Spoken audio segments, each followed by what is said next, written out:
The maritime industry needs to be energy efficient for a number of reasons. It lessens the amount of gasoline used, which lowers operating expenses and the impact on the environment. Increased productivity also helps the maritime sector become more resilient and ecologically conscious by achieving sustainability objectives and regularity requirements in order to reach aggressive emissions reduction targets and maintain competitiveness. Energy usage must be reduced. The energy saving strategies should also make sense for your company's operations, be technically sound, and be secure, profitable operation and regulatory. Compliance are the main motivators for owners and operators. One of the simplest and most economical method to slow down global warming, lower consumer energy bills, and boost corporate competitiveness through energy efficiency in order to achieve decarbonization and net zero carbon dioxide emission. Energy efficient is also essential. Now let's discuss more about energy efficiency. Energy efficient integration involves seamlessly incorporating technologies and practices that optimize energy usage across various systems. This can include integrating smart sensors, automation, and data analytics to monitor and adjust energy consumption in real time, enhancing overall efficiency and sustainability in diverse applications, from buildings to transportation. The Carnot cycle serves as a theoretical framework for analyzing maximum possible efficiency of heat-based engines, while real engines may not achieve Carnot efficiency. Understanding and applying Carnot principles can guide the design and operation of energy-efficient engines. It establishes an upper limit for efficiency and aids engineering in optimizing system to approach this theoretical maximum.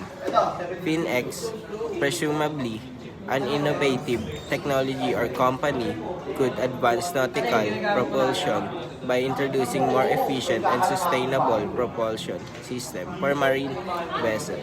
This might involve advanced propeller designs, improved materials, or innovative technologies that enhance fuel efficiency, reduce emissions, and contribute to the overall energy efficiency of maritime transportation energy system.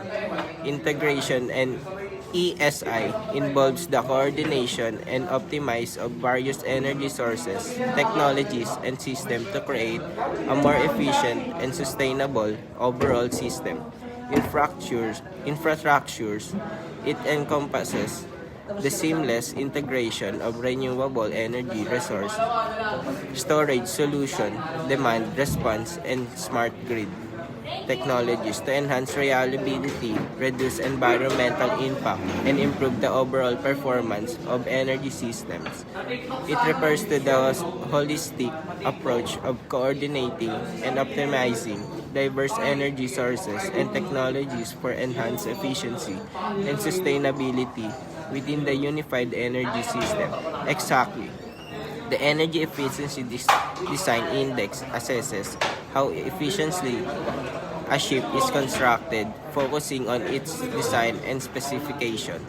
On the other hand, the Energy Efficiency Operational Indicator evaluates the actual operational efficiency of ships considering factors like fuel consumption during its day-to-day activities.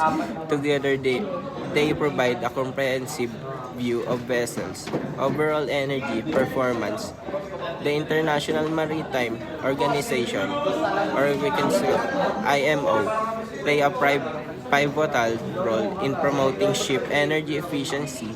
It establishes global standards and regulations such as energy efficiency, existing ship index, and ship energy efficiency management plan. The IMO encourages the adoption of technologies, practices, and measures that enhance fuel efficiency, reduce emissions, and contribute to a more sustainable maritime industry. Through convention and guidelines, the IMO actively works to improve the energy performance of ships and international scale.